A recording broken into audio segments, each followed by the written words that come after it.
In this video, I'm going to drive probably the worst example of a Rover 200 ever. Right, this is known as a bike on the forum with a slightly sweary name, on account of the fact it's been owned by many people, but not me. It is suffering a bit in places. That's quite a rotten wing. Thankfully the sill isn't quite so rotten. We've got rust bubbling up around the top of the windscreen. A nice crack in the windscreen as well. That's going to need sorting for the MOT. That is on the to-do list. And do you know who owns this fine vehicle at the moment?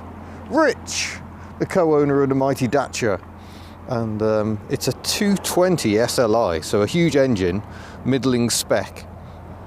And I have to say, I think the Rover R8, as these are known, very handsome car, far more handsome than the Honda Concerto, which is its sister car. It's a joint development between Rover and Honda, and the forerunner of my Rover 45. This was the car that came first, so we shall have a glance inside.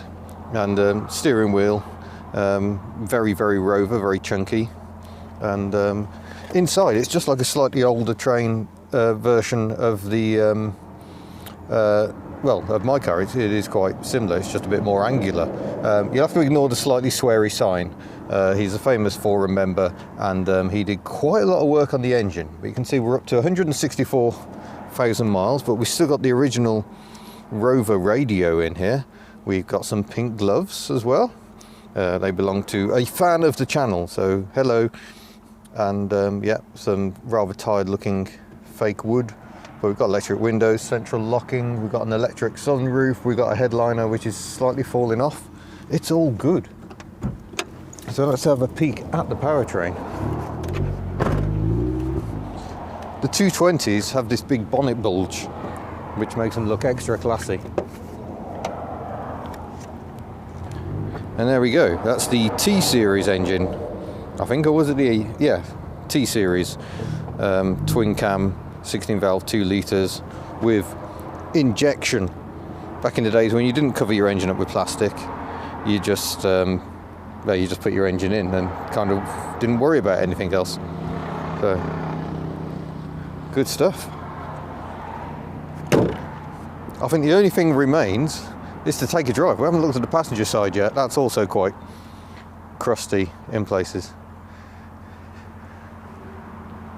Right. Let us depart. Definitely a quality vehicle. When I shut the door, it sounds like it's going to fall off, but nonetheless, just make sure my gimbal's secure. We shall start the engine. Might have the very slightest exhaust blow, but we'll just wait for this Kia Rio to come past, and we'll go for a drive. Yeah, I think that might be an MOT fail.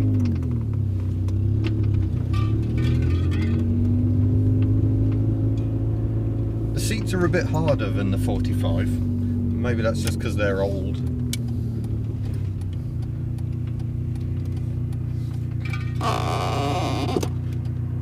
Interesting. That was the handbrake, not me.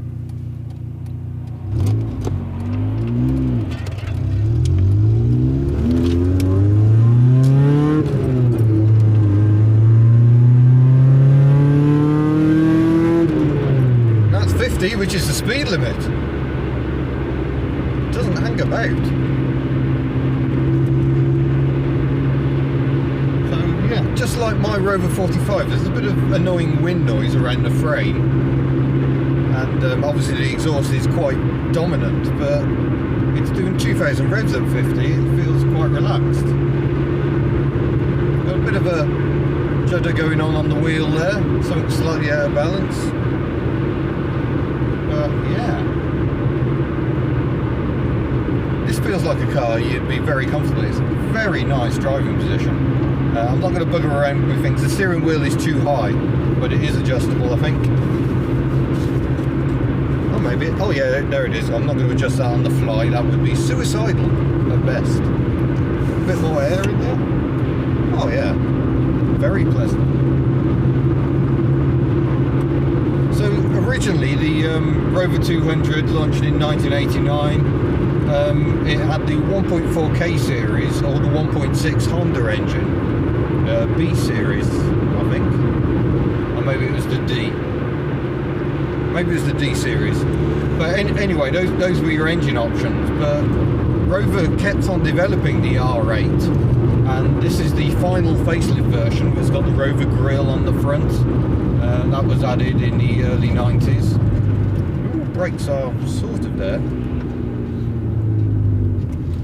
And yeah, more engines were added. There was a Peugeot turbo diesel, Peugeot non-turbo diesel, if you wanted something particularly sluggish.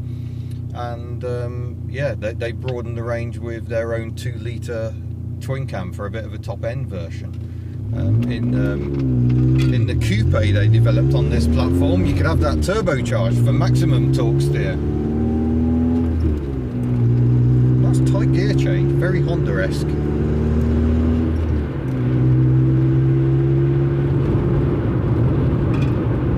Yeah, it's a shame because this was the third car of the Rover stroke Honda partnership. So it all began with the Triumph Acclaim, then came the Rover 200, the ST3, which I've covered in a previous video on the 45, then this, and then the 400 that became the 45. But this was the one that had the most Rover influence in it, so it really was a proper joint development. Pretty much shared input from both sides.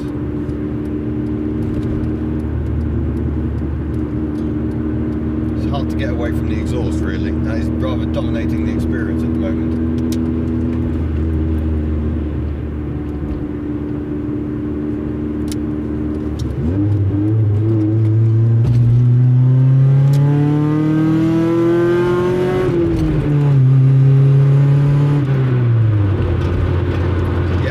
This doesn't really hang about at all. But apparently it can be quite economical because it's got a lot of grunt. I mean, it's the one thing my Rover definitely doesn't have, is mid-range grunt. Where I can put my foot down at 2000 revs in top and it actually accelerates. Yeah, it's a pretty good ride. This is a terrible, terrible road. It sees a lot of truck traffic. The ride is really rather good. Again, Rover had a lot of say on damper settings and springs, so these do tend to have a better ride than the Hondas, but they handle really well as well. I mean, this is a bit annoying, it's a completely straight road, I can't really test the handling, but yeah, they just feel nice and composed. Typical Rover, really. There you go, everything seems to work, I think. Wash the windscreen. Oh yes, there we go. Have to operate the wipers yourself. Decent wiper blades, that's always a plus. And there's the ability to have the centre vents providing fresh air to the face. It's a feature you frankly don't see enough of. I think the hope is that my friends on a certain forum can come together and try and make this car better again. Rich has got the responsibility at the moment, and yeah, hopefully it will see better days, should we say, because she's looking a bit rough at the moment. But there you go, that's the Rover 220SLi. Thank you very much for watching. Don't forget to subscribe before you go, and I shall see you in a future video. Farewell.